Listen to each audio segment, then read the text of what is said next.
But first, opposition leader Peter Dutton today accused the Prime Minister of mishandling the voice to Parliament. He even suggested Anthony Albanese should withdraw the referendum entirely to avoid an outcome that could divide the nation. Prime Minister, you've completely mishandled your Canberra Voice proposal, and it's increasingly clear that the voice referendum is not going to deliver the moment of national unity that the 1967 referendum delivered. How can you in good conscience drive the country to a divisive referendum on October 14? As the writs are yet to be issued, will the Prime Minister withdraw his voice referendum so that we can avoid an outcome which sets back reconciliation and divides the nation? And Albanese's response to that question to come. But Dutton's question after a new poll today captured the massive opposition to the voice after the first week of the official campaign. A new poll by the Sydney Morning Herald shows the voice is clearly on track for defeat. Only 43% of Australians saying that they're planning to vote yes. The Resolve strategic poll found 57% of voters are planning to vote no, and this is the highest no vote recorded by a poll so far. Only 39% of voters in WA and Queensland say they support the voice to Parliament. And Prime Minister Anthony Albanese's net performance rating has fallen to -7%, the first time it's been in negative territory since the election. The Herald reports that voters have swung against the voice for the 5th month in a row and are backing the no case in every state except Tasmania. Journalist David Crowe writes that Resolve director Jim Reid said there were no signs that campaigning, including adopting The Voice sung by John Farnham as the cause's anthem, had boosted voter support for the change to the Constitution. And Jim Reid said, if anything, the campaign is having the opposite effect because the no vote is still growing. He said the more people engage in the debate and the more they consider the proposal, the more they are put off. He said the comments they collect from respondents are becoming more exasperated and frustrated in their tone as the campaign wears on.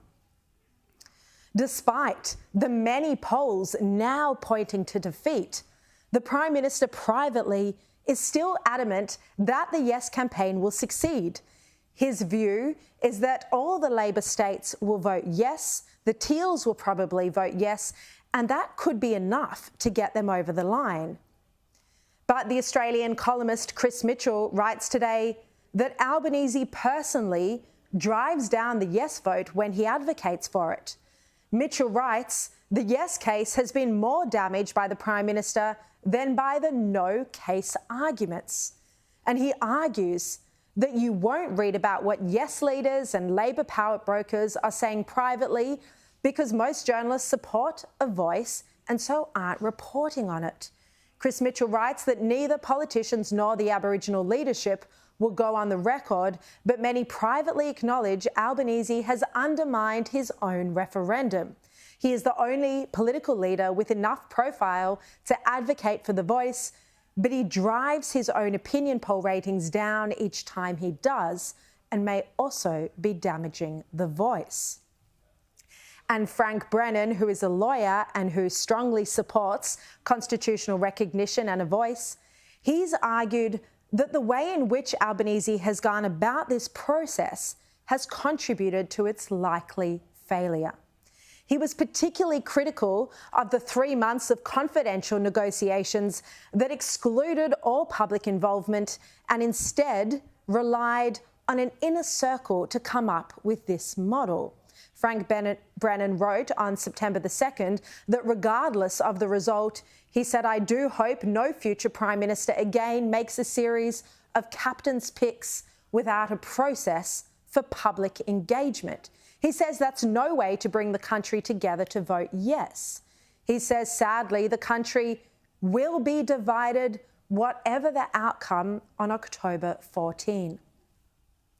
And this is all without mentioning Albanese's gaffes, like when he told Neil Mitchell he hadn't read the Uluru Statement supporting documents. To make matters worse, Albanese managed to link the public's anger for Qantas with the voice to Parliament. Remember this press conference? And we're here today to confirm and to demonstrate that we support an Indigenous voice to Parliament.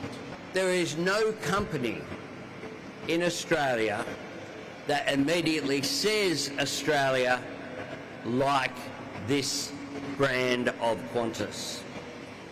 And you have such a fine history of having a long-standing commitment to the cause of reconciliation. This is Qantas, the most complained about company for 2 years running. The Australian's editor-at-large, Paul Kelly, questioned how Albanese had misread the public's accumulated rage against Qantas. He asks Albanese with a tin ear. He says, does Labor really believe its alliance with Joyce helps the voice? What has happened to Labor's political brains? He says, welcoming Joyce's political and financial support for the voice, Albanese extolled Qantas for making us a better country, for doing its bit to lift all of us a little bit higher, both literally and figuratively. He writes, it is beyond nauseating. From election night, when Anthony Albanese surprised Yes supporters by saying he'd implement the Uluru Statement from the Heart in full, Albanese has driven this campaign. He's seen it as a crucial part of his prime ministership and as part of his own legacy. The failure of the referendum, if it does fail, will fall at his own feet. The nation as a whole will be asking how he got this wrong, especially when early polls showed that more than 90% of the population did support recognition in the Constitution. How will Albanese look like a leader the day after the referendum is held? What will he say to the country? Will he apologise for getting the process wrong, for choosing the wrong words? These are the questions that the Prime Minister must surely be now starting to consider. But publicly, he insists voters will still support the referendum. The referendum will take place on that day, and Australians will get to determine their view. And it's unfortunate that the Leader of the Opposition has chosen politics over substance.